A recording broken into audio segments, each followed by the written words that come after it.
Hello everyone. मैं आपकी geography teacher आज की इस वीडियो में आप सभी का स्वागत करती हूँ।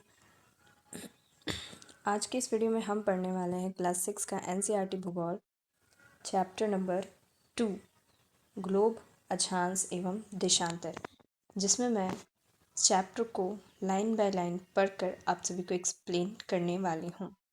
तो वीडियो चैप्टर को समझने के लिए मेरे साथ बने रहें वीडियो के अंत तक, ताकि हर एक चीज़ को आप अच्छे से समझ पाओ। तो चलिए शुरू करते हैं।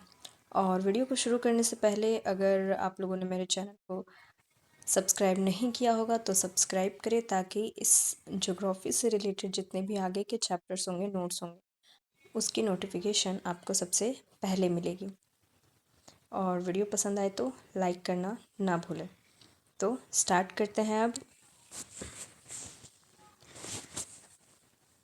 कह रहा है, पिछले अध्याय में आप पढ़ चुके हैं कि हमारी पृथ्वी गोलाकार नहीं है। यह उत्तर और दक्षिण ध्रुवों से थोड़ी चपटी तथा मध्य में थोड़ी उभरी हुई। बोल रहा है, ये हमने फर्स्ट चैप्टर में हमने पढ़ा हुआ था कि जो हमारी पृथ्वी है उसका आकार कैसा है, तो भू आभ के आकार है, जो पूरी तरीके से मतलब गोल नहीं है। अपने ध्रुवों के पास वो हल्की सी चपटी है और बीच में हल्की उभरी हुई। कह रहे, क्या आप कल्पना कर सकते हैं कि यह कैसी दिखती है। बोल रहा है, इस संबंध में जानकारी प्राप्त करने के लिए आप अपनी कक्षा में सावधानी पूर्वक ग्लोब को देखें। ग्लोब पृथ्वी का लघु रूप में एक वास्तविक प्रतिरूप है। बोल रहा है कि हमारी पृथ्वी वास्तविकता में कैसे दिखती है, इसे जानने के लिए, इसे समझने के लिए हमें ग्लोब को देखना है। तो सभी के पास अगर ग्लोब हो तो अच्छी बात है, नहीं है तो इमेज में आप देख सकते हैं। ये जो ग्लोब दिख रहा है, इसी तरह हमारी पृथ्वी जो है अपने अक्ष पर इस तरीके से झुकी हुई है और अपने ध्रुवों के पास, नॉर्थ और साउथ में अपने ध्रुवों के पास हल्की सी चपटी है। तो ग्लोब क्या है? तो ग्लोब पृथ्वी का एक लघु रूप में एक वास्तविक प्रतिरूप है, जो यानी पृथ्वी का एक सही रूप दिखाता है। कौन? ग्लोब दिखाता है। आगे है, ग्लोब विभिन्न आकार एवं प्रकार के हो सकते हैं। बड़े ग्लोब जो आसानी से एक स्थान से दूसरे स्थान नहीं ले जाए जा सकते, पॉकेट में रखने योग्य छोटे ग्लोब तथा गुब्बारे जैसे ग्लोब जिनमें हवा भरी जा सकती है एवं आसानी से एक स्थान से दूसरे स्थान ले जाए जा सकते हैं। बोल रहा है यहाँ पे कि ग्लोब बहुत तरह के हो सकते हैं। कुछ बड़े भी हो सकते हैं, छोटे भी हो सकते हैं। जो बड़े ग्लोब होंगे उन्हें हम एक जगह से दूसरे जगह नहीं ले जा सकते, लेकिन जो पॉकेट ग्लोब या फिर गुब्बारे जैसा ग्लोब होगा उसे हम एक जगह से दूसरी जगह आसानी से ले जा सकते हैं। बड़े ग्लोब स्थिर नहीं होते, इसे उसी प्रकार घुमाया जा सकता है जैसे कुम्हार का पहिया या लट्टू घूमता है। ग्लोब पर देशों, महाद्वीपों तथा महासागरों को उनके सही आकार में दिखाया जाता है। यहाँ पे कह रहा है कि जो ग्लोब है वो स्थिर नहीं रहता। मतलब ये जो ग्लोब देख रहे हो, अगर हम इसे टर्न करते हैं, स्विंग करते हैं, तो ये घूमेगा। जिस तरह हमारी पृथ्वी घूमती है अपने अक्ष में, इसी तरह ये भी होगा। ग्लोब क्या होगा? ऐसे घूमेगी। जैसे कि कुम्हार का जो पहिया होता है या लट्टू होता है, उस प्रकार ये घूमेगा। और ग्लोब में हमारे जितने भी देश, महाद्वीप, महासागर होते हैं, उनका सही आकार के साथ में दिखाया जाता है ग्लोब पर, कि पृथ्वी पर किस प्रकार वो सारी चीज़ें, देश या फिर महासागर स्थित हैं। अब है, पृथ्वी के समान किसी गोले पर किसी बिंदु की स्थिति का वर्णन करना कठिन है। अब प्रश्न उठता है कि इस पर किसी स्थान की स्थिति कैसे बताई जा सकती है। इसके लिए हमें कुछ बिंदुओं एवं रेखाओं के संदर्भ में आवश्यकता होती है। बोला जा रहा है कि अगर पृथ्वी पे अगर किसी गोले पर किसी बिंदु यानी कोई स्थान की जो स्थिति होती है उसका वर्णन करना या उसके बारे में जानना क्या होता है? कठिन होता है। तो इसके लिए कुछ बिंदु और रेखाओं को संदर्भ की आवश्यकता होती है। मतलब हमें वो चीज़ जानने के लिए, स्थिति या स्थान को जानने के लिए कुछ बिंदु रेखाओं का जो है, मतलब प्रयोग किया जाता है, आवश्यकता होती है ताकि हम जगहों को जान सकें। तो यहाँ पे कहा जा रहा है कि आप देखेंगे कि एक सुई ग्लोब में झुकी हुई अवस्था में स्थित होती है जिसे अक्ष कहा जाता है। आप यहाँ पे देख रहे होंगे एक सुई, सुई जो ये वाली जो यहाँ पे दिख रही है बीच से ऐसे है, सुई जो झुकी हुई है, मतलब ये सीधी नहीं है बल्कि हल्का सा झुका हुआ है ना ये। और इसे कहते हैं अक्ष, कहते हैं इसे ग्लोब का अक्ष, या फिर पृथ्वी जो अपने घूमती है उसे भी अक्ष कहते हैं, तो उसे अक्ष कहते हैं। वह ग्लोब पर वे दो बिंदु जिनसे होकर सुई गुजरती है उत्तर और दक्षिण ध्रुव है। अब यहाँ पे देख रहे होगे कि एक यहाँ से एक सुई ऐसे गुजरी हुई है यहाँ तक, तो ये जो सुई होगी वो उत्तर तरफ है, इसीलिए इसे उत्तर ध्रुव कहते हैं, और ये दक्षिण में इसे दक्षिण ध्रुव कहते हैं। ग्लोब को इस सुई के चारों ओर पृथ्वी की भांति पश्चिम से पूर्व की ओर घुमाया जा सकता है। हमारी पृथ्वी जिस प्रकार पश्चिम से पूर्व की ओर घूमती है, वैसे ही ठीक उसी प्रकार ग्लोब में भी हम क्या कर सकते हैं, ग्लोब को उसी प्रकार घुमा सकते हैं। लेकिन बोल रहा है कि लेकिन याद रखें इन दोनों में एक अंतर होगा, क्या है, तो पृथ्वी पर वास्तव में ऐसी कोई सुई नहीं होती है, यह अपने अक्ष पर चारों ओर घूमती है जो एक काल्पनिक रेखा है। तो यहाँ पे बोला जा रहा है कि जो हम ग्लोब में सुई हम देखते हैं इस प्रकार और हम जो घुमाते हैं, तो हमारे पृथ्वी में रियल में वास्तविकता में वो सुई नहीं है, बल्कि वो अपने अक्ष में इस तरीके से है कि हम अपने अध्ययन के लिए ग्लोब का निर्माण जब करते हैं तो उसमें सुई का प्रयोग करते हैं। तो ये बोल रहा है कि अपने अक्ष पर चारों ओर घूमती है, जो कि एक काल्पनिक रेखा है, जो कि हमने माना काल्पनिक रेखा है। वास्तविकता में ऐसी कोई सुई नहीं है जो कि पृथ्वी के उत्तर और दक्षिण में, मतलब उस तरीके से है जिससे ग्लोब में है, तो वैसा बिल्कुल भी नहीं है। एक अन्य काल्पनिक रेखा भी ग्लोब को दो बराबर भागों में बांट, एक काल्पनिक रेखा जो ग्लोब को दो भाग में बांटती है, उसे कह रहा है कि इसे विषुवत वृत्त कहा जाता है। विषुवत वृत्त उस वृत्त को कहते हैं जो पृथ्वी को दो बराबर भागों में बांटता है, एक उत्तर और दूसरा दक्षिण, दो बराबर भागों में बांटता है। अब कह रहा है पृथ्वी के उत्तर में स्थित आधे भाग को उत्तरी गोलार्ध तथा दक्षिण वाले आधे भाग को दक्षिणी गोलार्ध कहा जाता है। तो यहाँ पे जो विषुवत रेखा है, ये जो विषुवत रेखा ऐसी गुजरी हुई है, वो पृथ्वी को दो बराबर हिस्सों में बांट रहा है, एक उत्तर और एक दक्षिण, और उत्तर वाले हिस्से को उत्तरी गोलार्ध कहा जाता है और दक्षिण वाले हिस्से को दक्षिणी गोलार्ध कहा जाता है। कह रहा है कि ये दोनों बराबर के आधे भाग होते हैं। इस प्रकार विषुवत वृत्त पृथ्वी पर एक काल्पनिक वृत्त बनाती है एवं यह पृथ्वी पर विभिन्न स्थानों की स्थिति बताने का सबसे महत्वपूर्ण संदर्भ बिंदु है। तो बोला जा रहा है कि ये दो जो भाग है वो दोनों की तरफ बराबर होते हैं, बराबर होता है।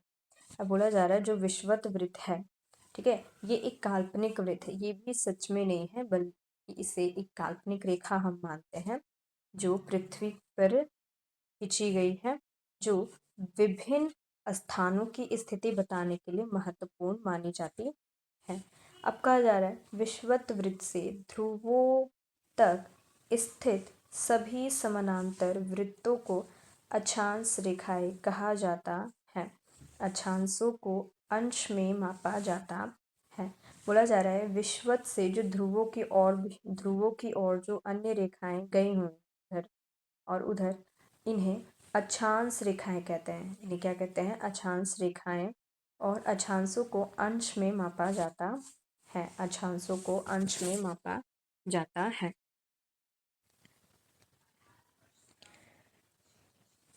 तो कह सकते हैं कि विषुवत वृत्त के उत्तर तथा दक्षिण की ओर अन्य वृत्त खींचे गए हैं जो ध्रुव तक जाती है, उन्हें अक्षांश रेखाएं कहते या फिर समानांतर रेखाएं कहते हैं।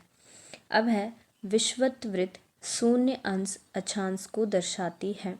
ये जो विषुवत वृत्त है ये शून्य अंश है, शून्य अंश जो शून्य अक्षांश को दर्शाती है। चूंकि विषुवत वृत्त से दोनों तरफ ध्रुवों के बीच की दूरी पृथ्वी के चारों ओर के वृत्त का 1/4 है, अतः इसका माप होगा 360 अंश का, यानी 1/4 यानी 90 अंश। यहाँ पे इस प्रकार 90 अंश उत्तरी अक्षांश उत्तर ध्रुव को दर्शाती है और 90 अंश दक्षिण अक्षांश दक्षिण ध्रुव को दर्शाती है।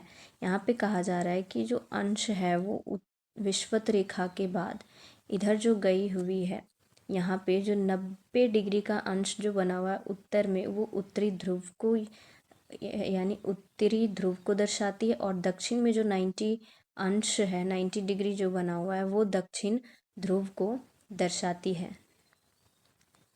आगे है, इस प्रकार विषुवत वृत्त के उत्तर की सभी समानांतर रेखाओं को उत्तरी अक्षांश कहा जाता है। इसी तरह बोला जा रहा है कि जो विषुवत रेखा के उत्तर में जितनी भी अक्षांश रेखाएं स्थित है उन्हें उत्तरी अक्षांश रेखाएं कहेंगे, तथा विषुवत वृत्त के दक्षिण स्थित सभी समानांतर रेखाओं को दक्षिण अक्षांश कहा जाता है। और ठीक उसी प्रकार विषुवत वृत्त के दक्षिण दिशा की ओर में जितने भी अक्षांश रेखाएं होंगे जो दक्षिण ध्रुव तक गई हुई हैं, उन सभी रेखाओं को दक्षिण अक्षांश कहेंगे। फिर कहा जा रहा है, इसीलिए प्रत्येक अक्षांश के मान के साथ उसकी दिशा यानी उत्तर या दक्षिण को भी लिखा जाता है।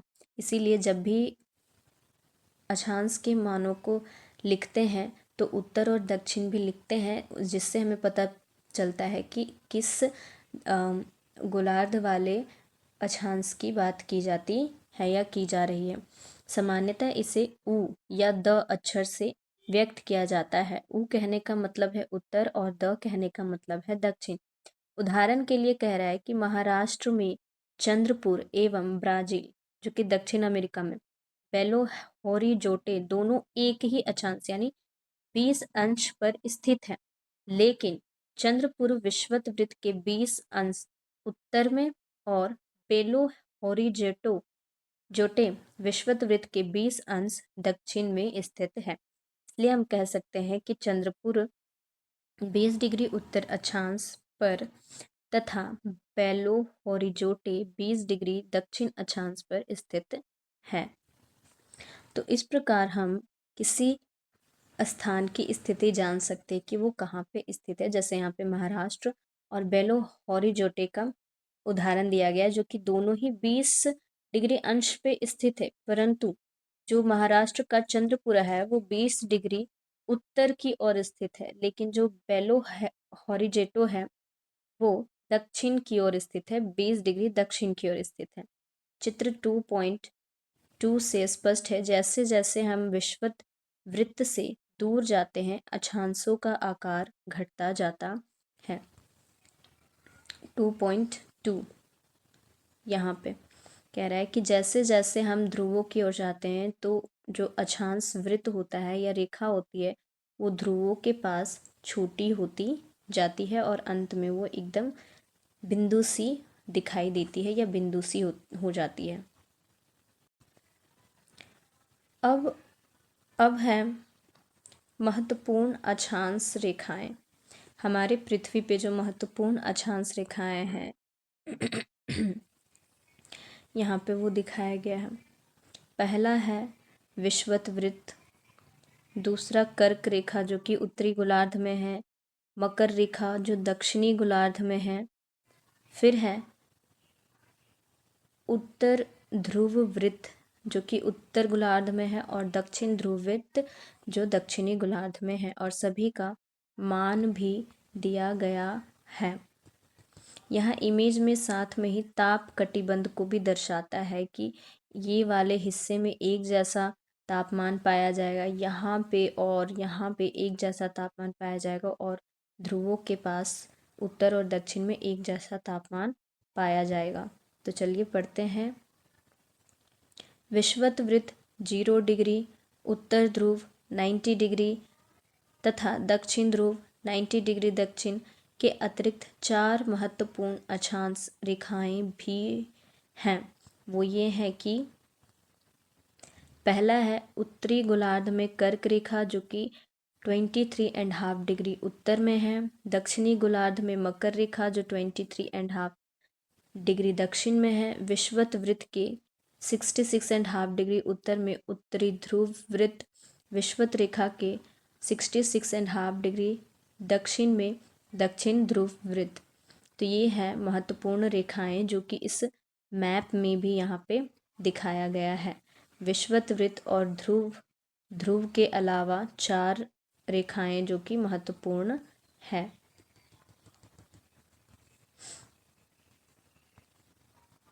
अब अगला हम आते हैं पृथ्वी के ताप कटिबंध। पृथ्वी का ताप कटिबंध कह रहा है कि कर्क रेखा एवं मकर रेखा के बीच के सभी अक्षांशों पर सूर्य वर्ष में एक बार दोपहर में सिर के ठीक ऊपर होता है। इसीलिए इस क्षेत्र में सबसे अधिक ऊष्मा प्राप्त होती है और इसे उष्ण कटिबंध कहा जाता है, जो कि अभी हमने यहाँ पे चित्र में देखा था और लिखा हुआ भी है। सभी का जो ताप है वो यहाँ पे लिखा हुआ है। देखो, ये ग्रीन वाले हिस्से में उष्ण कटिबंध का तापमान है, यानी हाँ तापमान है। और उत्तरी शीतोष्ण कटिबंध, दक्षिणी शीतोष्ण कटिबंध, उत्तरी शीत कटिबंध, दक्षिणी शीत कटिबंध। अब हम यहाँ पे लाइन बाय लाइन पढ़ लेते हैं। इसीलिए हाँ यहाँ पे उष्ण कटिबंध कहा जाता है। फिर कह रहा है कर्क रेखा तथा मकर रेखा के बाद किसी भी अक्षांश पर दोपहर का सूर्य कभी भी सिर के ऊपर नहीं होता है ना। बोल रहा है कि कर्क रेखा और मकर रेखा के बीच में तो सूर्य जो होती है दोपहर में ठीक ऊपर होती है, सिर के ऊपर, लेकिन कर्क रेखा और मकर रेखा के बाद वाले जो अक्षांश रेखाएं होती है उसमें दोपहर के समय में या सूर्य कभी भी सिर के ऊपर नहीं होता है। ध्रुव की तरफ सूर्य की किरणें तिरछी होती जाती है। यहाँ पे बता रहा है कि ध्रुव की तरफ जो सूर्य की किरणें होती है वो तिरछी होने लगती है। इस प्रकार उत्तरी गोलार्ध में कर्क रेखा एवं उत्तर ध्रुव वृत्त तथा दक्षिणी गोलार्ध में मकर रेखा एवं दक्षिण ध्रुव वृत्त के बीच वाले क्षेत्र का तापमान मध्यम रहता है और इसीलिए इसे शीतोष्ण कटिबंध कहा जाता है, जो कि मैंने अभी चित्र में वहाँ पे दिखाया था। यानी कर्क रेखा और उत्तर ध्रुव वृत्त के बीच में जो हिस्सा है तथा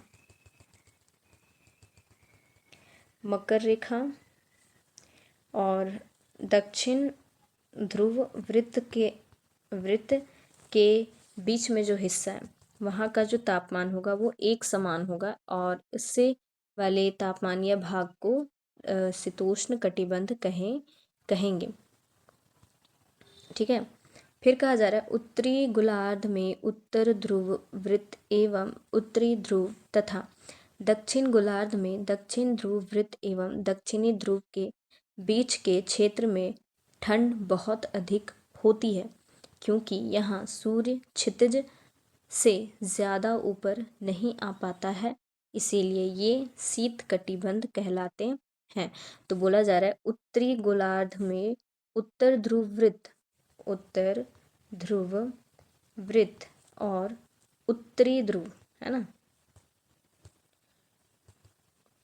उत्तरी ध्रुव के बीच में वाला हिस्सा तथा दक्षिण ध्रुव वृत्त और दक्षिण ध्रुव के बीच में जो हिस्सा है वहाँ पे सूर्य की किरणें एकदम तिरछी पड़ती है, बहुत ही तिरछी, जो कि क्षितिज में नज़र आती है। क्षितिज से ज़्यादा सूर्य की किरणें या सूर्य वहाँ पे आता ही नहीं है, ऊपर जाता ही नहीं है, इसलिए वहाँ पे हमेशा ठंड रहती है और उस इलाके को या उस वहाँ के तापमान को शीत कटिबंध कहते हैं।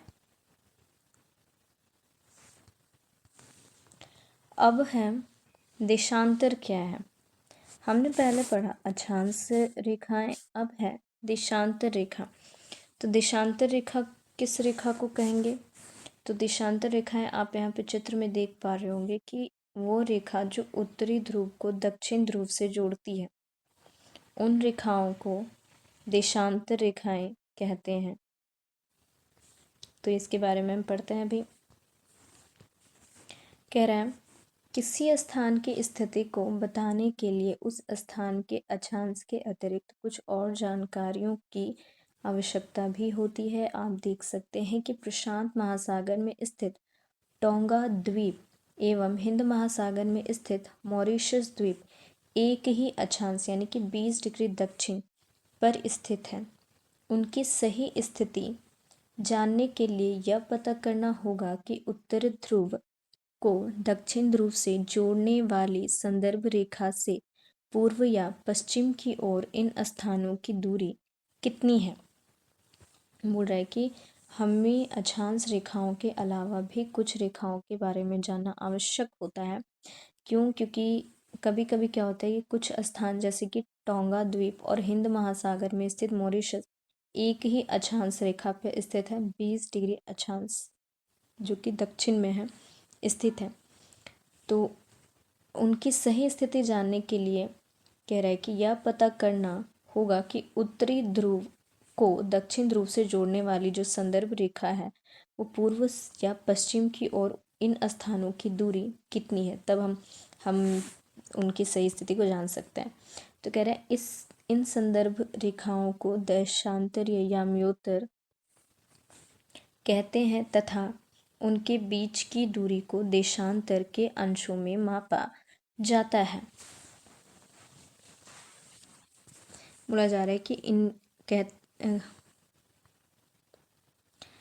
और उन रेखाओं को देशांतर या याम्योत्तर कहते हैं और जो उनके बीच की दूरी को देशांतर कहते हैं, जो कि अंशों में मापा जाता है।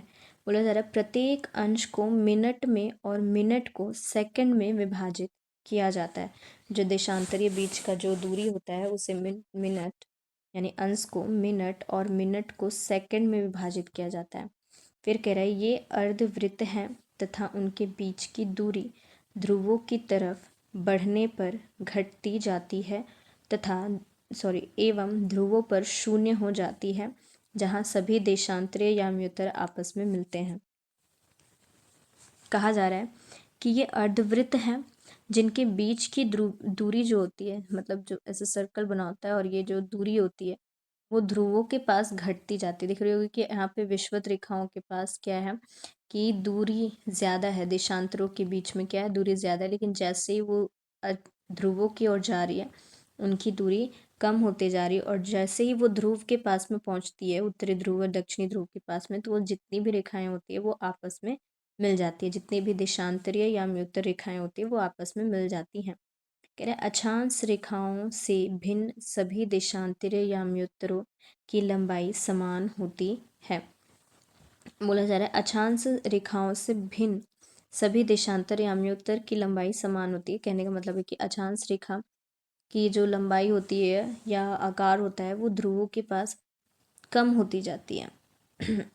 विषुवत रेखा के पास थोड़ी ज़्यादा होती है और जैसे ही ध्रुवों के पास आने लगती है वो सटती जाती है, ध्रुवों के पास छोटी होती जाती है। लेकिन जो देशांतर रेखाएं होती है वो हर तरफ हर जगह उसकी लंबाई बराबर होती है, समान होती है।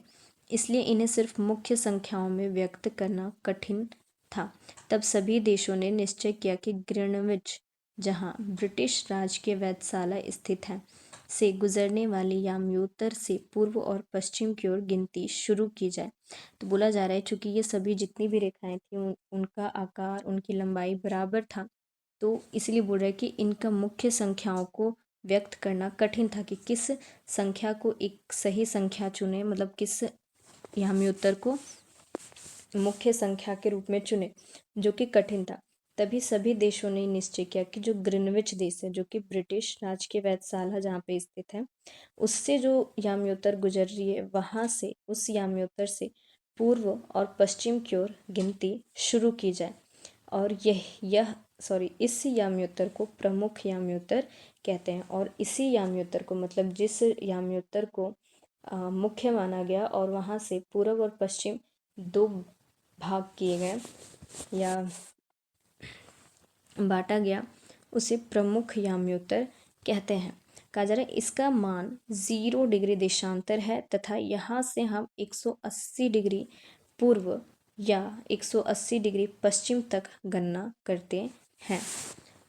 फिर बोला जा रहा है कि प्रमुख याम्योत्तर तथा 180 डिग्री याम्योत्तर मिलकर पृथ्वी को दो समान भागों यानी पूर्वी गोलार्ध तथा पश्चिम गोलार्ध में विभक्त करती है।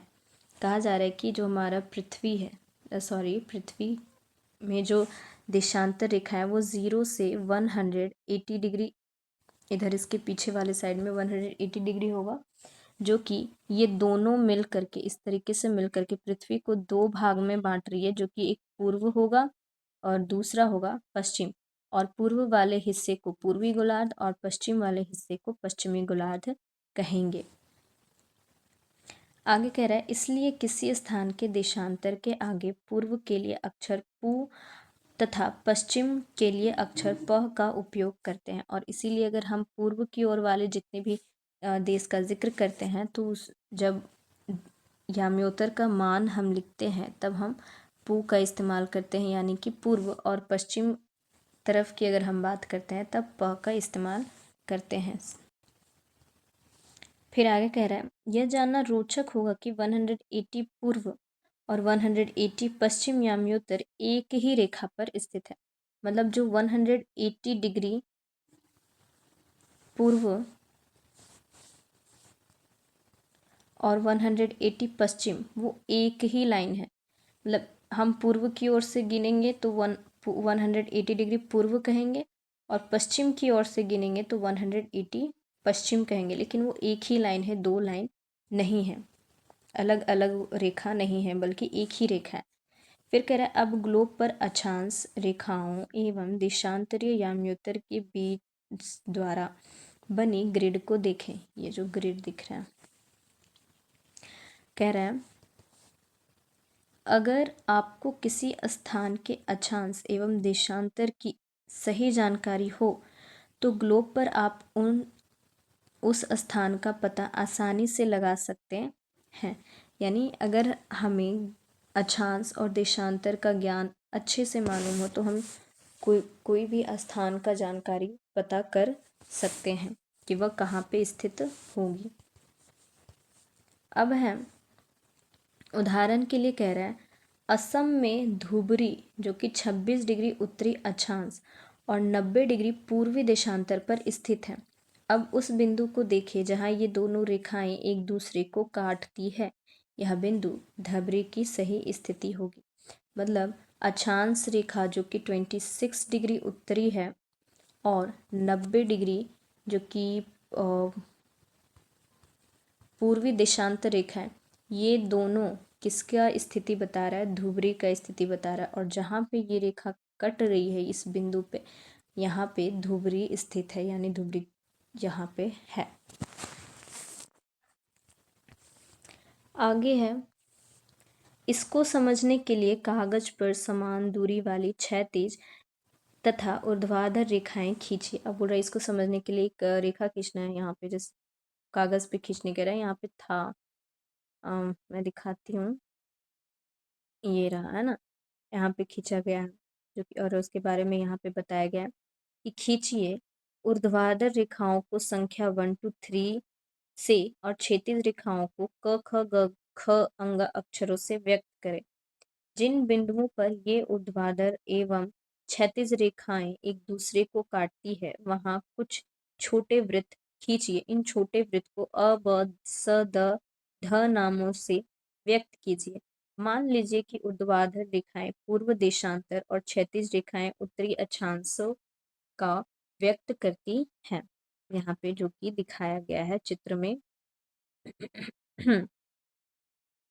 दिख रहा होगा, है ना, क ख ग जो कि अक्षांशों को बता रहा है, और 1 2 3 जो ये है देशांतर रेखाओं को बता रहा है। अब यहाँ पे कह रहा है कि अब आप देखेंगे कि वृत्त अ, जो वृत्त अ है वो ख उत्तरी अक्षांश और 1 डिग्री पूर्वी देशांतर पर स्थित है। अन्य वृत्तों की स्थिति ज्ञात कीजिए। अन्य वृत्त जो यहाँ पे दी गई है। तो जो ये च है, ये घ अक्षांश और वन देशांतर पे स्थित है। जो स है वो ग अक्षांश और ग उत्तरी अक्षांश और 3 डिग्री पूर्वी देशांतर पर स्थित है। और ये जो द स्थान है वो अंगा उत्तरी अक्षांश पर और 3 डिग्री देशांतर पर स्थित है, पूर्वी देशांतर पर स्थित है। और जो ये ध है वो 6 डिग्री उत्तरी अक्षांश पर और 4 डिग्री पूर्वी देशांतर पर स्थित है। अब अगला है, बहुत ही बढ़िया टॉपिक है, बट बहुत ही अच्छा पॉइंट है ये, देशांतर और समय।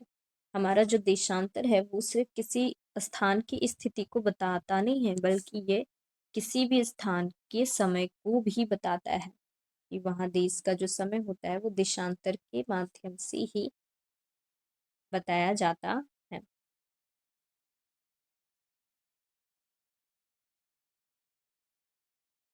तो पढ़ते हैं देशांतर और समय। समय को मापने का सबसे अच्छा साधन पृथ्वी, चंद्रमा एवं ग्रहों की गति है।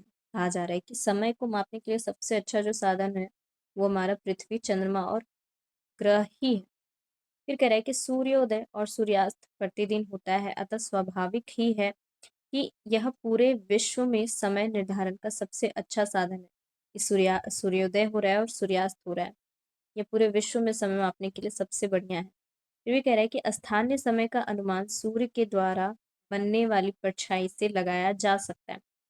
तो और बोला जा रहा है कि स्थानीय समय मतलब किसी विशेष स्थान के जो समय है उसका अंदाजा सूर्य से, जो सूर्य के द्वारा जो वस्तु की या परछाई बनती है उससे हम लगा सकते हैं। क्योंकि क्या होता है कि दोपहर के समय जो छाया होती है वो सबसे छोटी होती है, सूर्योदय और सूर्यास्त के समय जो छाया होती है वो सबसे लंबी होती है। तो उस तरीके से हम समय को पता कर सकते हैं। अब अगला कह रहा है कि ग्रीनविच पर स्थित प्रमुख याम्योत्तर पर सूर्य जिस समय आकाश के सबसे ऊंचे बिंदु पर होगा उस समय याम्योत्तर पर स्थित सभी स्थानों पर दोपहर होगा। कह रहा है कि जो ग्रीनविच है उस याम्योत्तर पे, प्रमुख याम्योत्तर पे सूरज जिस समय आकाश में एकदम सीधे होगा, सीधे ऊंचे सबसे ऊंचे बिंदु पर होगा, तो उस समय उसी याम्योत्तर पर कह रहा है कि जितनी भी स्थानें स्थित होंगी वहां पे दोपहर होगा। फिर कह रहा है चूंकि पृथ्वी पश्चिम से पूर्व की ओर चक्कर लगाती, पश्चिम से पूर्व, पश्चिम इधर है, पूर्व इधर है, तो पश्चिम से पूर्व की ओर चक्कर लगाती है, अतः वे स्थान जो ग्रीनविच के पूर्व में है उनका समय ग्रीनविच समय से आगे होगा। यानी कि ग्रीनविच यहाँ पे है, ठीक है, और इधर पूर्व है, इधर पश्चिम है। तो पूर्व की, पश्चिम से पूर्व की ओर घूम रहा है तो जाहिर है पूर्व वाला हिस्सा सूरज की तरफ पहले आएगा। तो वही कह रहा है कि जो ग्रीनविच से पूर्व की ओर स्थित होगा उसका जो समय होगा वो ग्रीनविच से आगे होगा, यानी प्लस में होगा। और जो ग्रीनविच से पश्चिम में होगा उसका समय ग्रीनविच से कम होगा, यानी कि माइनस में होगा। यदि ग्रीनविच में 12 बज रहे हैं तो इधर प्लस अगर हम करते हैं तो इधर 1, 2 ऐसे आगे होगा, और इधर चलेंगे पश्चिम की ओर तो -11 होगा, तो यानी यहाँ पे 12 है तो यहाँ 11 होगा, उस तरीके से होगा। आगे यहाँ पे कह रहा है, चलिए इसे हम अच्छे से और समझते हैं, पूरा पढ़ते हैं। उस समय ग्रीनविच समय से आगे होगा और पश्चिम में है उसका समय पीछे होगा, जो कि मैंने अभी बताया। समय के अंतर की दर की गणना निम्नलिखित विधि से की जा सकती है। यहाँ पे विधि बताया गया है कि हम समय की गणना कैसे कर सकते हैं, यानी ग्रीनविच से पूर्व में जो समय होगा वो अधिक क्यों होगा और ग्रीनविच से पश्चिम में जो होगा उन देशों का जो समय होगा वो कम क्यों होगा, ग्रीनविच से कम क्यों होगा। फिलहाल मैं पहले आप लोग को ये मैप दिखा लेती हूँ जहाँ पे सभी देशों का जो समय को दिखाया गया है। ये आप लोग देख रहे होगे यहाँ पे, ये ग्रीनविच लाइन है जो कि यहाँ पे बीच में दिखाया गया है, और यहाँ पे देख रहे होगे कि जो पूर्व का और है वो समय क्या है, आगे है, देखो +1 +2 ऐसे, ठीक है। और ग्रीनविच के जो पीछे है इधर आप लोग देख रहे होगे तो -1, यानी कि अगर यहाँ 12 है तो यहाँ 11, फिर 10, फिर 9 ऐसे समय होगा, ठीक है। अब हम आते विधि पे क्या विधि दिया गया है जो कि समय को बताता है, समय को दिखाता है, समय को अलग अलग देशों में करता है। देखो, है पृथ्वी लगभग 24 घंटे में अपने अक्ष पर 360 डिग्री घूम जाती है, अर्थात वह 1 घंटे में 15 डिग्री और 4 मिनट में 1 डिग्री घूमती है। कहा जा रहा है कि हमारा पृथ्वी एक चक्कर लगाने में 24 घंटा लेता है, और एक चक्कर लगा रहा है मतलब 360 डिग्री पूरा कर रहा है, घूम रहा है हमारा पृथ्वी। तो वही कह रहा है कि 1 घंटा में 15 डिग्री घूम रहा है, और चार 1 घंटा में 15 डिग्री घूम रहा है, और 4 मिनट में वो 1 डिग्री घूम रहा है, जो हमारा पृथ्वी है। 4 मिनट में 1 डिग्री घूम रहा है और 1 घंटे में 15 डिग्री घूम रहा है। फिर कह रहे हैं इसी प्रकार जब ग्रीनविच में दोपहर के 12 बजते हैं, तब ग्रीनविच से 15 डिग्री पूर्व में अगर हम जाते हैं तो समय 15 × 4 यानी 60 मिनट आगे होगा, यानी अर्थात ग्रीनविच के समय से 1 घंटा आगे, अर्थात वहां दोपहर के 11 बजा होगा। ठीक है, लेकिन कह रहा है कि ग्रीनविच से 15 डिग्री पश्चिम में अगर हम जाते हैं तो वहां का जो समय होगा ग्रीनविच समय से 1 घंटा पीछे होगा, यानी वहां सुबह के 11 बजे होंगे। तो ये बता रहा है समय को। ठीक है, फिर कह रहा है इसी प्रकार जब ग्रीनविच पर दोपहर के 12 बजे होंगे, उस समय 180 डिग्री पर मध्य रात्रि होगी, यानी ग्रीनविच ये 0 हुआ। ठीक है, और इसके जो ऑपोजिट साइड में 180 डिग्री होगा, जिसे पूर्व भी कहते हैं और पश्चिम भी कहते हैं, पश्चिम देशांतर भी और पूर्वी देशांतर भी कहते हैं। वहां पे 12 बजे रात हो रही होगी, मतलब यहाँ पे दोपहर हो रहा है, तो उसके जस्ट पीछे वाले हिस्से में यानी 180 डिग्री जहाँ पे होगी देशांतर वाला, वहां पे मध्य रात्रि होगी। अब कहा जा रहा है किसी भी स्थान पर जब सूर्य आकाश में अपने उच्चतम बिंदु पर होता है दोपहर में, उस समय घड़ी में दिन के 12 बजते हैं। कहा जा रहा है कि किसी भी क्षेत्र में जब सूर्य सबसे आकाश में सबसे ऊपर होता है और चमकता है, तो उस समय वहां पे 12 बजते हैं, दोपहर के 12 बजते हैं। इस प्रकार घड़ी के द्वारा दिखाया गया समय उस स्थान के स्थानीय समय होगा, और बोल रहा है कि वही जो घड़ी पे समय दिखाया जाता है उस जगह का, उस स्थान का स्थानीय समय होगा। अब कह रहा है आप देख सकते हैं कि दिए गए देशांतरीय याम्योत्तर पर सभी स्थानों का स्थानीय समय समान है। जो वहां पे अभी मैंने आप लोग को दिखाया था चित्र में, उसमें है ना, सभी स्थानों का स्थानीय समय समान है। अब आते हैं हम मानक समय क्यों मानते हैं। मानक समय यानी पूरे ग्रीनविच को तो प्रधान याम्योत्तर कहते हैं, मानक समय क्यों मानते हैं, है ना। तो देखो, अलग अलग याम्योत्तर पर स्थित स्थानों के स्थानीय समय में अंतर होता है। ठीक है, अलग अलग याम्योत्तर में जो स्थान होता है वहां का जो समय होगा वो अलग अलग होगा। कह रहे उदाहरण के लिए बहुत से देशांतरों से होकर गुजरने वाली रेलगाड़ियों के लिए समय सारणी तैयार करना कठिन होगा। भारत में गुजरात के द्वारका तथा असम में के डिब्रूगढ़ के स्थानीय समय में लगभग 1 घंटा 45 मिनट का अंतर होगा, क्योंकि एक यहाँ पे स्थित है तो एक स्थान यहाँ पे स्थित है, और दोनों का देख सकते हो जो अक्षांश या देशांतर है वो अलग अलग है। तो कह रहा है कि दोनों का जो समय है, दोनों का वो 1 घंटा 45 मिनट का अंतर पाया जाता है। फिर कह रहा है कि इसीलिए यह आवश्यक है कि देश के मध्य भाग से होकर गुजरने वाले किसी याम्योत्तर के स्थानीय समय को देश का मानक समय माना जाए। देश का मानक समय माना जाए यानी कि मानक याम्योत्तर माना जाए, ताकि यहाँ पे जो समय निर्धारित किया जाएगा वह ऑल ओवर उस देश में समय को माना जाएगा, क्योंकि जितने भी स्थान होंगे वो उस देश के हिस्सा में ही है, अलग अलग नहीं है। तो इसीलिए एक समय माना जाएगा उस देश में, भले ही उसका देशांतर अलग अलग क्यों ना हो। तो कह रहा है आगे, इस याम्योत्तर रेखा के स्थानीय समय को पूरे देश का मानक समय माना जाता है। इसे पूरे देश का मानक समय माना जाता है। भारत के 82.5 पूर्वी देशांतर को मानक याम्योत्तर माना गया है। हमारे भारत में जो 82.5 डिग्री पूर्व है उसे भारत का मानक याम्योत्तर माना गया है। कहा जा रहा है इस याम्योत्तर के स्थानीय समय को पूरे देश का मानक समय माना जाता है। इसे भारतीय मानक समय के नाम से जाना जाता है। और कहा जा रहा है इसी का समय जो मानक समय है उसे ही पूरे भारत का समय माना जाता है और इसे भारतीय मानक समय का नाम से जाना जाता है। आगे कह रहा है कबीर भोपाल के निकट एक छोटे से नगर में रहता है। वह अपने मित्र आलोक से कहता है कि वे लोग आज रात्रि में नहीं सो पाएंगे। भारत एवं इंग्लैंड के बीच एक क्रिकेट मैच लंदन में 2 बजे अपराह्न में शुरू होगा। लंदन में 2 बजे अपराह्न में शुरू होगा अर्थात भारत के समयानुसार मैच शाम 7:30 बजे शुरू होगा और देर रात्रि में समाप्त होगा। क्या आप जानते हैं कि भारत एवं इंग्लैंड के बीच समय में क्या अंतर है?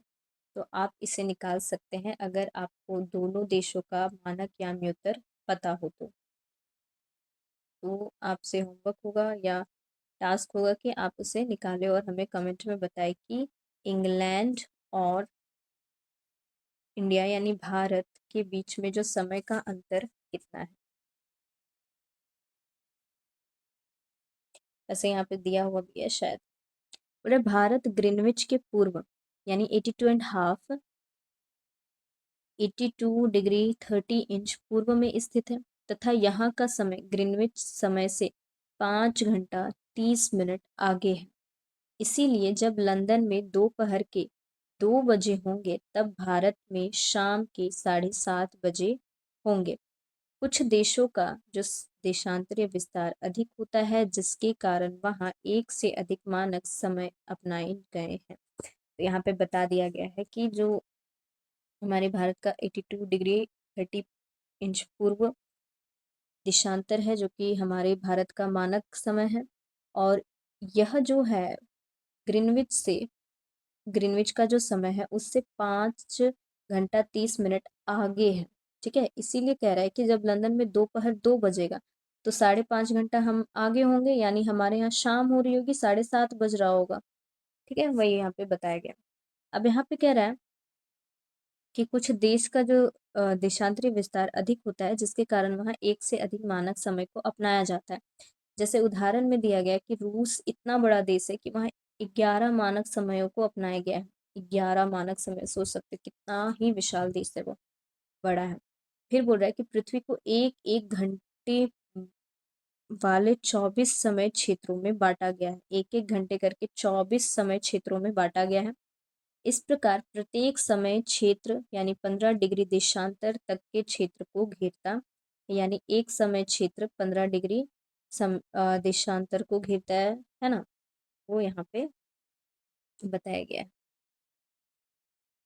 तो, तो इस प्रकार यह चैप्टर यहाँ पे कंप्लीट होता है। तो यहाँ पे ये चैप्टर कंप्लीट होता है। आई होप कि आप सभी को चैप्टर समझ में आया हो, आपको पढ़ने में मज़ा आया हो मेरे साथ में। और किसी भी तरह का कुछ भी प्रॉब्लम हो इस चैप्टर से रिलेटेड तो आप हमें कमेंट बॉक्स में कमेंट कर सकते हैं। मैं उसे सॉल्व करने की कोशिश करूँगी। और चैनल को लाइक करें, सॉरी सब्सक्राइब करें ताकि जितने भी इसके नेक्स्ट वीडियो होंगे वो आपको नोटिफिकेशन उसकी आपको सबसे पहले मिलेगी। और वीडियो अच्छी लगी हो तो लाइक करें और इसकी जितनी भी मतलब पीडीएफ नोट्स होगा, क्वेश्चन एंड आंसर के जो भी पीडीएफ होते हैं, अगर वो आपको चाहिए तो आप हमारे टेलीग्राम चैनल पे जुड़ सकते हैं जो जिसकी लिंक इस चैनल के डिस्क्रिप्शन में दी गई है। टेलीग्राम की जो लिंक है वो चैनल के डिस्क्रिप्शन में दी गई है, आप इसमें ज्वाइन हो। जहाँ जहाँ पे मैं इस चैप्टर से रिलेटेड जो भी क्वेश्चन एंड आंसर होंगे अ, उसका पीडीएफ वहाँ पे सेंड करूँगी। तो मिलते हैं नेक्स्ट वीडियो के साथ में। इसका नेक्स्ट वीडियो में हम इस चैप्टर से रिलेटेड एक शब्द उत्तर वाले प्रश्न को देखेंगे, समझेंगे। ठीक है, तो मिलते हैं नेक्स्ट वीडियो के साथ में। Thank you for watching.